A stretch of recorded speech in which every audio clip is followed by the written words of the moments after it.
আগে ভালোবেসে যত্ন করে কত ভক্তি ভরে প্রণাম করে কীর্তনিয়াদের গান বসে শ্রোতা ভক্তরা শুনতেন। এই কীর্তনিয়ারা যবে থেকে বাবা লেকচারার মানে বক্তা হয়ে গেল, তখন থেকে কিন্তু কীর্তনের অস্তিত্ব শেষ। হ্যাঁ, কীর্তন শেষ। এখন কীর্তনে শুধু শুনতে পাবেন। বাড়িতে কালো রং করলে কি হবে, গেরুয়া রং ডান দিকে করা যাবে না, রাগ করবেন না, বাস্তব কথাটাই বলছি।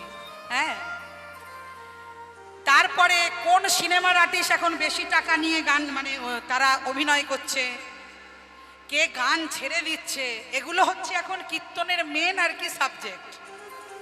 ভগবান কি লীলা করে গেছে সেগুলো পিছনে থাক, এগুলো সামনে। কি গো মা, ঠিক বলছি তো?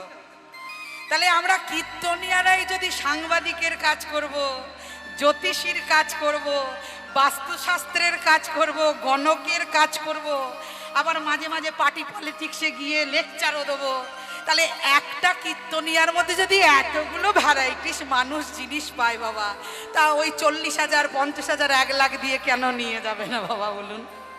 হরি বল হরি বল। 5টা মানুষের কাজ একজনের মধ্যে পাচ্ছে, সবই তো বলে দিচ্ছি কি, তাই না মা? তা আমাদের কীর্তনার মা সেই কীর্তনের জায়গায় কিন্তু আস্তে আস্তে হারিয়ে যাচ্ছে। এবার মা যেদিকে জল গড়াবে সেদিকে সবাইকে যেতে হবে, সেদিকেই ভেসে যেতে হবে। এখন আমি যদি মনে করি না আগেকার মতো সাবেকি গান করব, তাহলে মা ঘরে বসে থাকতে হবে, আর আমার এটাতেই বাবা পেট চলে। হরি বল হরি বল। বন্ধ করে দিলে সব বন্ধ হয়ে যাবে।